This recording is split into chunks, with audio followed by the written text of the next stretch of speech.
YouTube, Dbtgamer Show, Pokemon Blues Play, Part 60. In the last part, YouTube, me and I talked about Sonic games.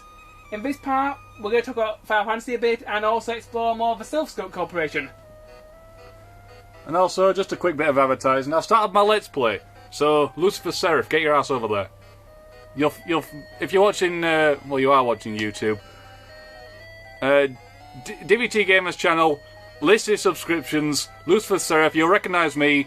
My image is of it's a blue skinned little girl with masses of hair and a sort of dead-eyed stare in her eyes and a sort of creepy grin. Anyway, carry on. Right, well this part YouTube we're going to talk about Final Fantasy and how the games have gone over the years. We're going to stick to the main Final Fantasies because we're not going to bother with the spin-offs. If you get into Crystal Chronicles, you find good games, but Crystal Chronicles it's a good series. But the original Final Fantasy series still should be good because it's not that difficult to design a good Final Fantasy game. Even I could design a good one. Okay. Final Fantasy 1. Personally, I thought it was a good game, although I had trouble figuring out where in the hell I needed to go. Final Fantasy 1, I've played it years ago, but I've only recently played it all the way through to the end. You played my Game Boy Advance version, didn't you? Yeah, I borrowed your Game Boy Advance version for a while.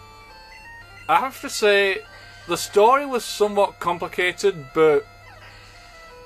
And it all eventually ends in a massive time paradox. That's somewhat simple in the same... And it's weird, it's like the game says... congratulations, you've done it, but because of a time paradox, no one knows that you've done it, kind of thing. What's the fucking point of me doing it then? Anyway, I will say right here, right now, I am not a fan of the original Final Fantasies 1 to 6. Sorry. Well, Final Fantasy 2. Final Fantasy 2 has one of the weirdest leveling up systems I've ever seen in the game. Final Fantasy 2. Oh, well, Final Fantasy 2 is a good game, but the leveling up system is very complex. And you can also break it as well. Basically, the way to break the leveling up system is basically have your teammates attack your own teammates so you can gain stats like crazy.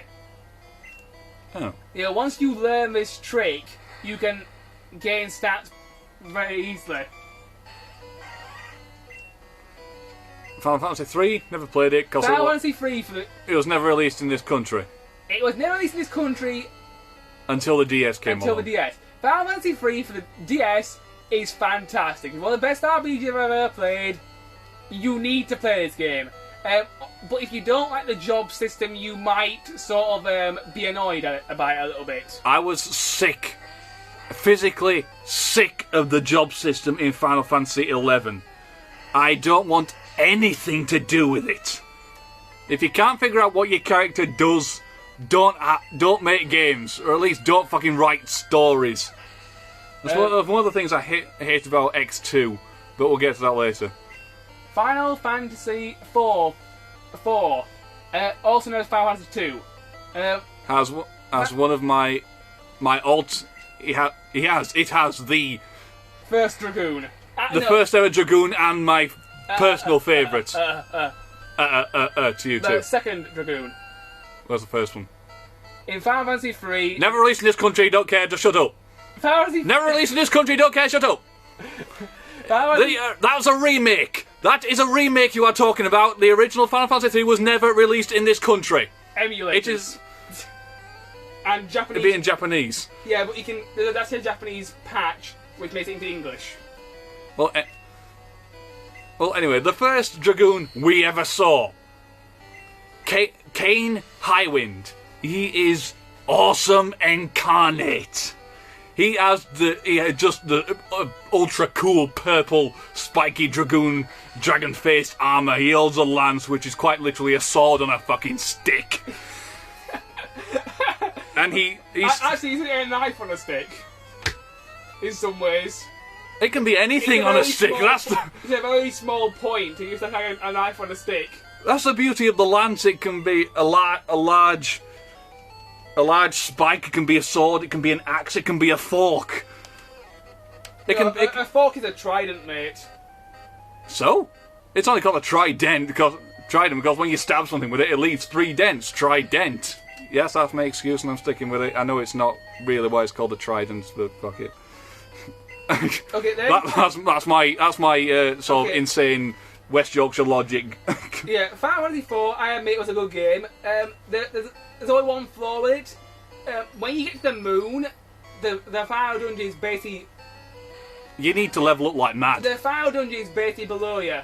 Final Fantasy IV, depending on which version you play, it's actually harder. On the Game Boy Advance, it's basically as hard as it is on the Super Nintendo. The PlayStation, same thing. But if you play the DS version, it's harder, apparently. According to what I know, when the people made Final Fantasy IV for the DS, they upped the difficulty, and it's hard on the DS. To beat the game, you need to get all 5 of your party members to either level 75, in between 75 and 80. Which is a bitch. But there's also an extra secret boss in the final dungeon, which is bony dragon sort of thing. Dragon zombie. The dragon zombie, whatever it's called. You can. I don't know. I'm just guessing. Arguably, to beat this thing, you probably need to level 85 plus. But it's an optional boss. It gets you a special weapon, but you don't actually need to beat it. But to beat the actual game, you need level 75, which is quite a chore. Alright, so Final Fantasy V. I haven't played much of this. In fact, I've played bog all of this, to tell you the truth. Final Fantasy V, it never came out in this country originally. Final Fantasy V... I think I've got it on the PlayStation. Final Fantasy V, when it was originally made, it was kept in Japan. But when they released it over here, they released it on the PS1 as part of the 4 and 5 special edition disc thingy. It was also released on the Game Boy Advance. Final Fantasy V is my favourite Final Fantasy of all time. It's one of my favourite RPGs of all time. It has the job system from Final Fantasy 3, but it's vastly improved. That explains why I haven't played it that much. It has the job system, which is vastly improved. As far as story is concerned, it's not bad either. The story basically boils down to there's an evil man called Exodeth. Exodeth, yeah. Who mankind has created these machines that are sucking the power out of the great crystals: fire, water, and earth, and wind. And all 4 crystals break, and the base of the world is thrown out of balance. You know, there's no heat because there's no fire crystal, there's no wind because there's no wind crystal, there's no water. The water's not alright because there's no water crystal, there's no plants growing because there's no earth crystal. So basically the world's out of balance, the world's completely fucked. I think you'll find if you look up in the Bible, they call this apocalypse. Yeah, basically. And Exodeth, he actually caused all this, so you play a group of characters and you have to go kill Exodeth. And when you kill Exodeth, the crystals get revived. Because the person who destroyed the crystals is dead and he's gone. Okay. Exodeth is sort of like the Sephiroth of the game. Okay. Final Fantasy VI. Final Fantasy VI. I actually like this one. But I haven't played it for years. Final Fantasy VI is a very good game. The game is basically set into 2 parts. Part 1 is the World of Balance, which is pretty easy to navigate and it's pretty linear. Yeah, I've completed the balanced world. The World of Ruin, you have all your characters get separated, and it's not like time jumps forward like 6 years or something stupid like that. No, all your characters get separated, and the entire rest of the game is you finding your friends and again. It's finding all your characters again so you can beat the final dungeon. The final dungeon itself, you separate your party into 3 teams, so you need about 12 party members in order to even think about going up to this place. You also need to find a bunch vest with a bunch of decent equips. I got to the World of Ruin, but never really got anywhere with it. Well, the problem with the World of Ruin is it's difficult to decide what you want to do first, because sometimes if you do certain things first, it can make the game incredibly difficult. You've got to sort of follow a certain route, which is sort of really like a strategy guide to sort of do it right. Next is it's where I started. Final Fantasy VII was the first role-playing game I ever really played. I loved it. I don't give a shit what people say about it. It is one of the best role-playing games I've ever played in my life. Final Fantasy VII, I have to admit, I like this game. It's a good game.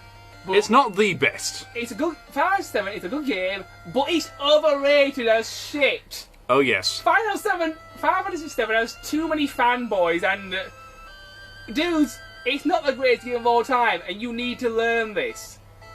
Sorry, but it's not. We all know that Pong's the greatest game of all time, and we all need to realise this. I was about to say that the greatest game of all time, Sonic 3 and Knuckles, has already been made, but fair enough. You like your Pong, I'll admit. I'm lying, I'm being sarcastic. Yeah, I noticed. Final Fantasy VII, I thought it was a good game. But the only thing that bothered me was the camera. I sometimes couldn't always tell where I was going because it was a 3D character on a pre-rendered 2D platform, which sort of tried hard to be 3D. The game often zoomed out, and therefore I couldn't see where I was going. Oh, Earthquake.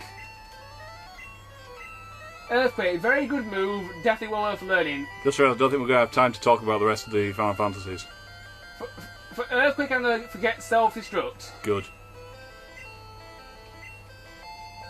So I thought Final Fantasy VII was a good game, apart from the camera always zoomed out, I couldn't always see where I was going. I know you could press select to solve this problem, but it didn't always solve the problem completely. I just didn't like the way the camera zoomed out. If it could just stay closer and didn't zoom out as much, it can't stay closer. If you move into the background of a pre-rendered 2D image, you're gonna fuck up the pixel rate. Yeah, they tried to make it look 3D, but they didn't really get very far. Okay, we've got just enough time to talk about Final Fantasy VIII. Final Fantasy VIII. When I reviewed this game, I gave it a 3 out of 5. It's a good game, but it has problems. Visually, that's all I'm saying. Visually, it's a great improvement on 7. Story-wise, fuck off. Battle systems, that's fair enough. I don't mind the battle systems. Equips, good god. Yeah, junctioning system means nothing. It was quite. Equips, you had to make your own weapons. You couldn't buy weapons. You had to make them, and that was busy work. Yeah, that was one bit of busy work, and I don't give a shit what anyone says. The gunblade does make sense. It's called a bayonet. Okay, it's ridiculously out of proportion and would most likely not be very good in a battle situation, but it makes sense. Stupid sense. But then again, the last game you were playing a guy who was wielding what was quite literally a sharpened iron girder on a stick. How much time left? We're on 13:39. Right, okay. I'll do one more trainer. Final Fantasy VIII was weird in that you could quite literally go. Camera. You could quite literally just keep spamming your summon spells. Okay, it'd take ages to do anything, but you could quite literally wipe out anything out just by doing that. You could literally summon your monster as many times as you want because the monster didn't require any sort of counter. You didn't have to pay anything to use them. All you had to do was summon them. You didn't pay MP at all. You could use them infinitely. And we're on 14:20. Speed up. Let's finish this session now. And right, YouTube, on the note of finishing that battle, we'll continue this dungeon next part. Bye. And we'll finish just by me saying Final Fantasy IX was the best. You cannot get better. Stop trying. Good night. Good night, guys.